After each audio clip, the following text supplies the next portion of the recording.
Hey everyone, my name is Ben Consoli. I'm a director and owner of BC Media Productions, and this is the Go Creative Show, Show Short.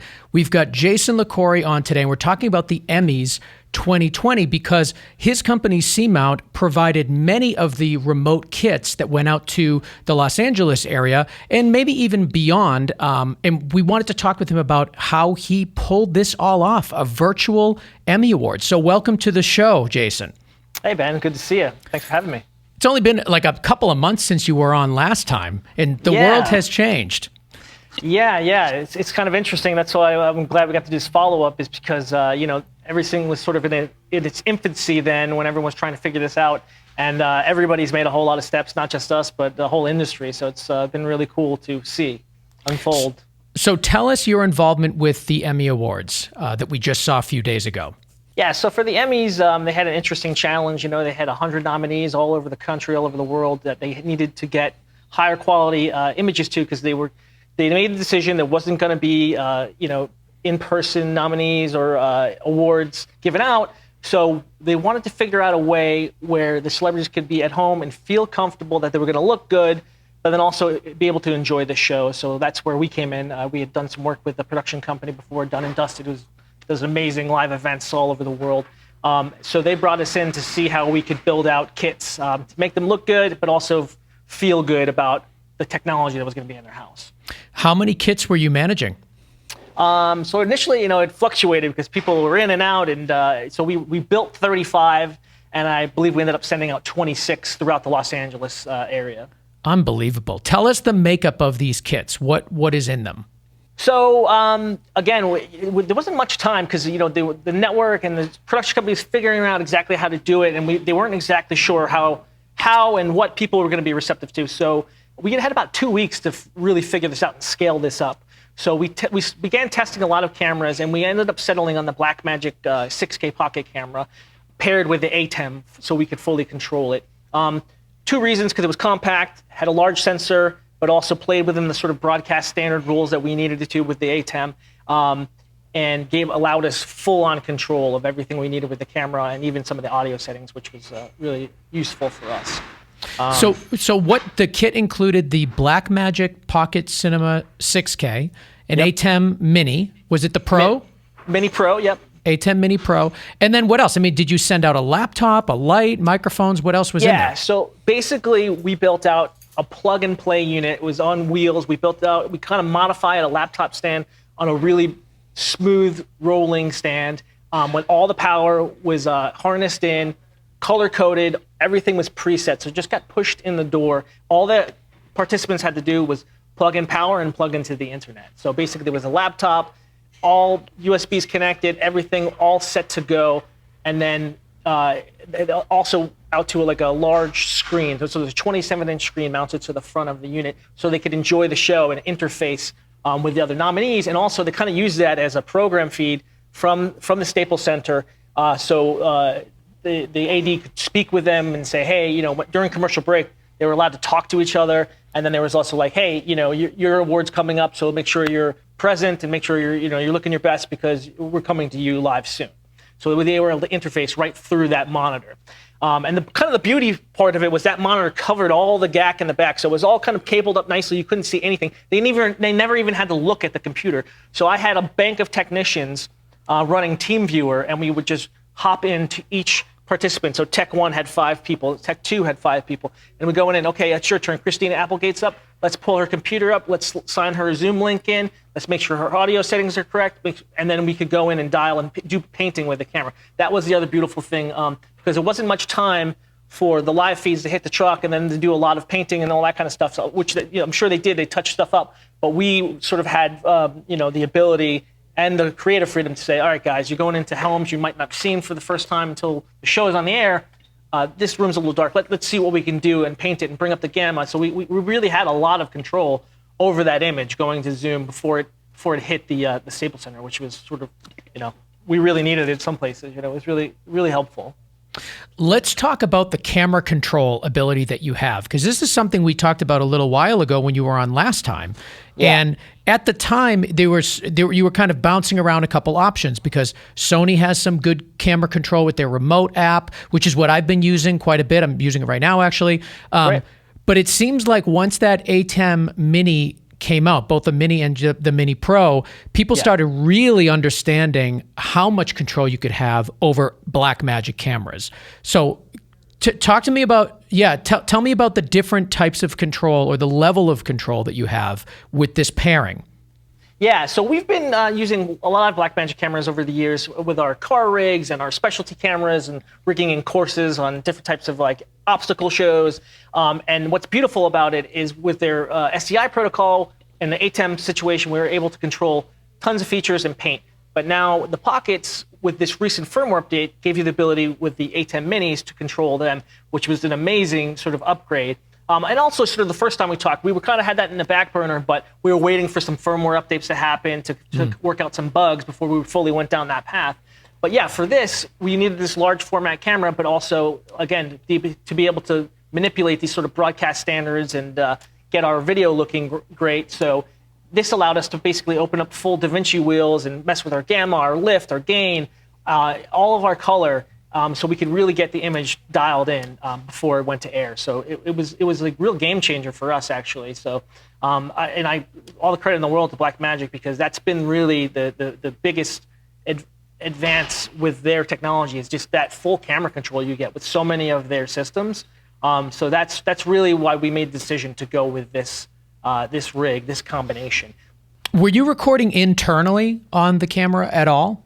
We did not. You do have the ability to that. That's another great feature of this camera. We have done that for other remote participants and clients. So they basically want the zoom to look good or whatever video interface they're using to look good live, but then they also want to proxy record. So out of the USB-C of the ATEM Mini Pro, you could get a 1080 proxy at H.264, and then you could also trigger to record internally 6K RAW. It automatically defaults to RAW, which some people don't love, but it's really a great codec to have, so you can play and mess around with it if you have the time and post later. And then also, if you're not utilizing your multi-view and you can use the program feed out, you could also just take your HDMI out into a Shogun and get your ProRes or ProRes HQ or what have you there if you want a better 1080 codec.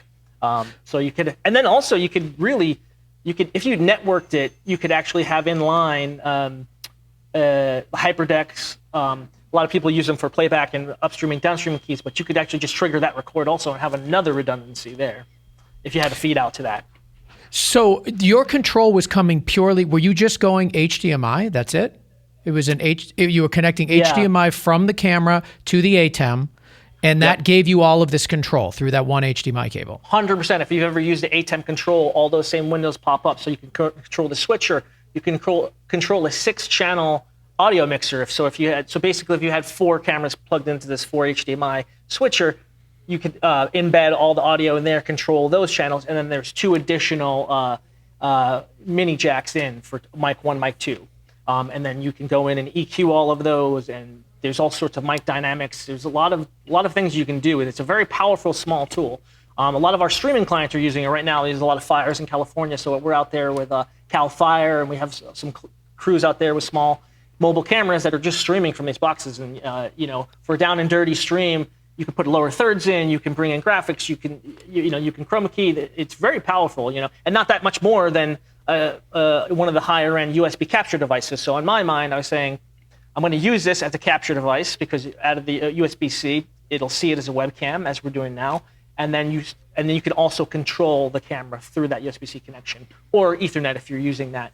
But in this case, we were viewing the webcam and also controlling the camera functions through the ATEM with that one cable. And HDMI is all you need to connect, and that's it. And then basically, our techs could jump in, just as if you were using the software on your own computer, and through Teamviewer, just control all of those software functions. So Teamviewer is a software that allows people to tap into someone's computer. So you're not just tapping into the ATEM Mini with Teamviewer, you're tapping into the entire computer. So that exactly. Just for people that aren't familiar with that, it's a complete control of your computer. And within that, obviously, is the ATEM software. Exactly. So we tapped into that local computer, and then we could restart the computer. We could launch the Zoom. We could control the Zoom settings. Anything that we wanted to run. So for some of it, like, we had to scale up for several people. Yeah. So we tried to keep it very basic. But on other sort of more complicated remotes that we've done, we have multiple softwares running. Obviously you need a machine that can do all that at once on the computer end of it. But we can control the lights through a tethered DMX. We can control the camera settings. We can control an audio setting if we needed to. And also the other interesting thing about the ATEM is if you were live with it and networked that ATEM, because there is an Ethernet out cable, if you networked that, you could have several operators working on the same switcher. So say there was sort of a complex concert happening or something like that, your one operator who's networked can just be working the switcher. One guy can just be painting the camera controls, and then there could be an audio person just monitoring all those audios. So they could all be controlling the same device while it's networked. And in theory, if you had multiple devices and networked it in a remote situation, you'd be able to remote in and control all of those also. So it's there's a lot of possibilities for it. It's absolutely incredible what you guys are able to do. I mean, talk about making it work. It's just insane to me. So what lenses were you pairing with those cameras? Well, it was depending, based on what we discussed with the director and we tested it and sent these kits out. They wanted, at first they wanted something very cinematic, so we were going like 50 and 85s and getting this beautiful fall off. But then they realized they wanted to make it sort of more fun and relaxed and sitting on the couch and the dog and the kids. So we ended up using some EF glass so we could control all the focus and the iris and all that through the ATEM software. So we were on 16 to 35s mostly, but there were a few locations that had multiple nominees and different things were happening and there were multiple live hits. So those we actually paired with the Canon 18 to 80s, which is a powered zoom lens, because let me show you here in the ATEM software, you can actually start zooming in and out, Oh, wow. And this is all through the software. So again, remotely, I can control this. So you've got lens control too with this whole thing. Oh yeah. And then we also paired it with sort of a motorized head like this. So if we needed to reframe, we were able to, a perfect example. I'm not sure if you watched the show, but the clips are online. But, there was a party scene sort of where Reese Witherspoon and Kerry Washington were hanging out with their, COVID potted cast members and all that. But there was sort of multiple hits where we had to see the group, and then we had to see Carrie solo. So we were able to sort of, move it around, zoom in on Carrie, get a great-looking sort of single when they were announcing her nomination, and then just pull it back out to a wide when we wanted to go back to that. No way. So the kit you're using right now, is that basically the kit that you used on the Emmys? More or less. I mean, we've kind of close. We're sort of, it's been a tornado through here, wrapping out all these 30-some-odd kits. So this is sort of something I threw together this morning just to give you a demo. Just for us. Just for you. And as we saw, as these things go, was the internet, and then the Emmys was more straightforward than getting on your show this morning, and more straightforward than getting my kids on Zoom this morning. Oh my God. But quite honestly, shockingly, because we all work with technology and on these live shows in the industry, it went surprisingly smooth. And that's not just because of us. I mean, Able Cine out in New York had the rest of the United States, and I believe they used the Canon R and then the Canon remote software for that. And they had about 25 or 26 kits out. And then in Europe, I believe they used the A7S with some Sony software. So there was sort of an interesting collaboration across the world. We were talking every day, 3 vendors, massive production company, obviously what the network wanted. So it's just that tech language is sort of universal. So we all just figured out, hey, what do we have that we can scale this quickly that's going to work and going to make everybody look good? And it was a really cool, sort of interesting experience, sort of see what we all came up with. What was the most challenging moment of the Emmys for you? I think the most challenging moment is sort of the unknown and the stuff that we can't control. A lot of the times you're dealing with these celebrities, and they're so busy, and the show is sort of an unknown, so you're not really getting in the room with them until like moments before the show, or in this case, we were able to sort of boot things up a little while before the show. But sometimes we're seeing the location for the first time, or they've decided to change their location. And now, the biggest challenge really, as you know, with this sort of online stuff is the internet and the network bias. And one person has great Wi-Fi and one person has terrible Wi-Fi. So as much as we could, we sent out cables, a little baggie of cables and instructions, clearly marked instructions, super simple. Here's your internet cord. Plug this end into the router. Plug this end into the marked, everything color-coded. So when there wasn't someone to help them, a lot of these people just plugged in their own stuff and it was able to really improve the image. And then there were some people who just didn't have great Wi-Fi, or they were in their backyards. And a lot. And the interesting thing too is you talk with these folks and they go, "Oh yeah, I've got like the state-of-the-art system."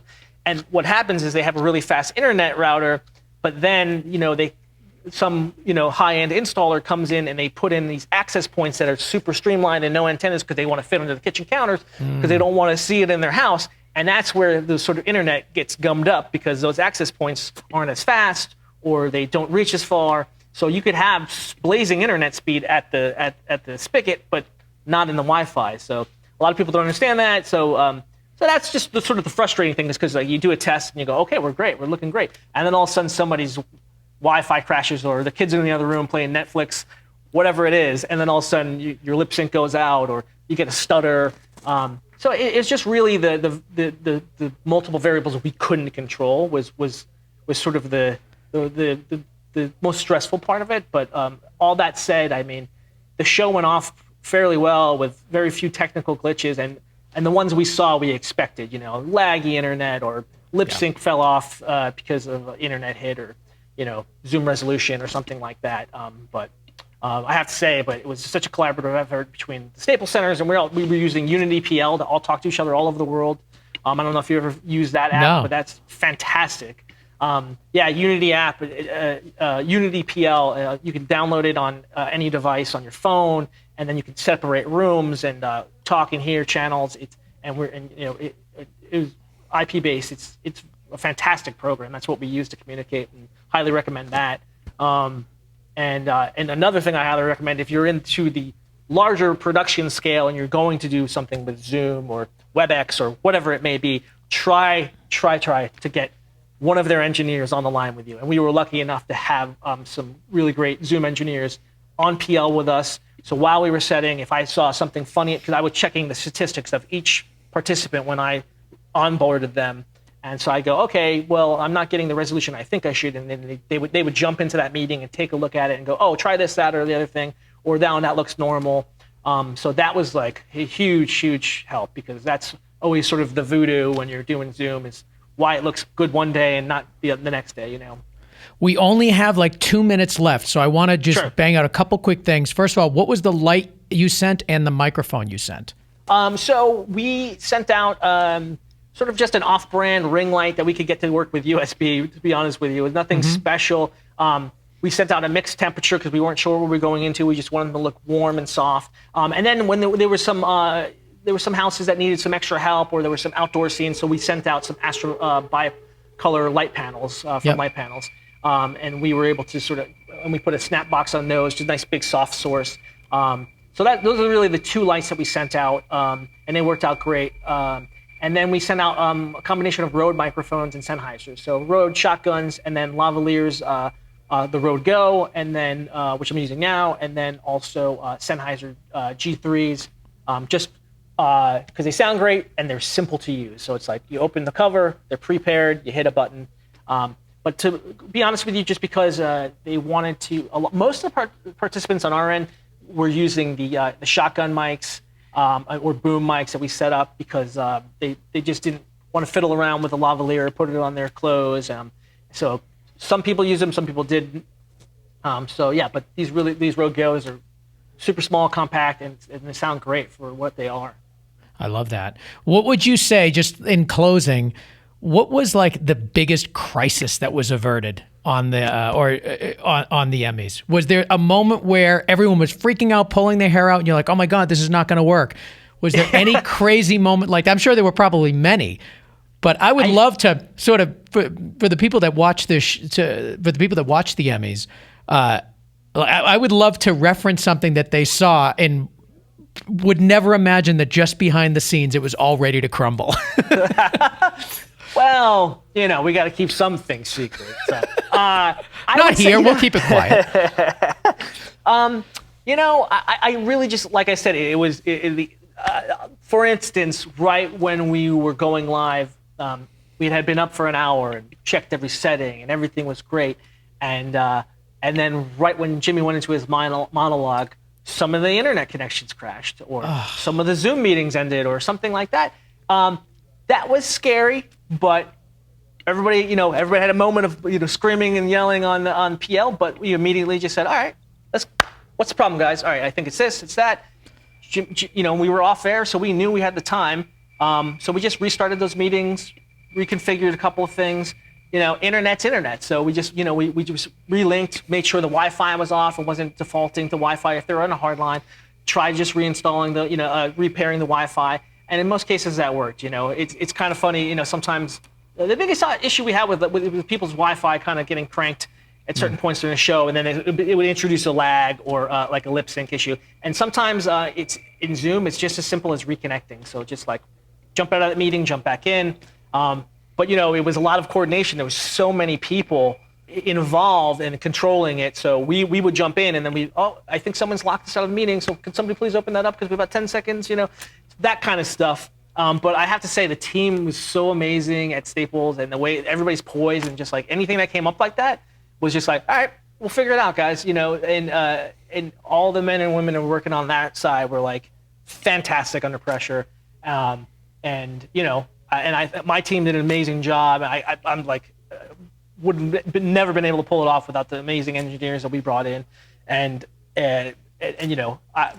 was playing it cool, but I took off those cans at the end of the night. It was, I was so glad for Monday, I have to say, honestly. But the show, I mean, as big and as as sort of ambitious as it was. I mean, my hat is off to Dun and Dusted, the production company, and ABC as a network. Just go like, hey guys, let's give this a whirl. Let's try it. They weren't scared of the failure, and I think that was the biggest thing to go in. And it was fun. It was a fun show. Everybody was relaxed. The way they interfaced with the technology, they didn't have to do a thing. It rolled in, it got plugged in, and we took over. And they just watched the screen with their friends, and we were able to talk to the nominees.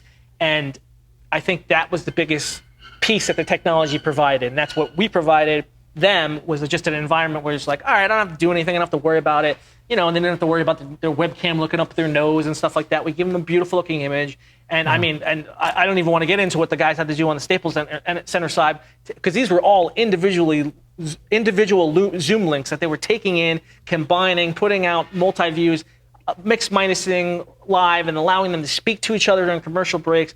I don't even know how they did that part. I still have to figure that out. I'm still doing the math, and it hurts my head. But an amazing team effort, and I'm like just so thrilled that we were part of it and able to, I mean, we're a small company that's been kicking around for years, and we're just a bunch of grinders, and then we're up there working with Able Cine and NEP and all these sort of amazing production and rental companies that have been around for years and years, and we were just honored to be a part of it. Well, I am so impressed with what you've done with C-Mount Industries. I mean, when I think back to the fact that just the two of us were just dumb kids sitting in a dorm room, I was going to say not that long ago, but it really was that long ago. Hey, it wasn't that long ago. Well, I'm so impressed with what you're doing. I'm just so happy for you. CMount.com to check out your company. And, anything you want to plug before we head out? No, yeah, just like I said, we're building all these remote kits. We do these sort of bespoke installs for anything you can think of. So it's not, we love Blackmagic, but we were doing this with Zcam. We're doing it with Sony. We're really actually we're deep into talking to Sony about FX9s, which we're getting into, and Sony Venice with their control apps to really bring it up a notch for higher end commercial work through this sort of interface. So I mean, it's an interesting new world, and helping everybody's figuring this stuff out. And if you have any questions, give us a call, and we're happy to kind of geek out on it. Perfect. Well, congratulations on a successful Emmys. My God, you guys did an absolutely amazing job. And thank you so much, Jason Liquori, for coming back on the show. Guys, check it out for yourself, cmount.com. Everything you need to know is right there. Jason, thank you so much for joining us.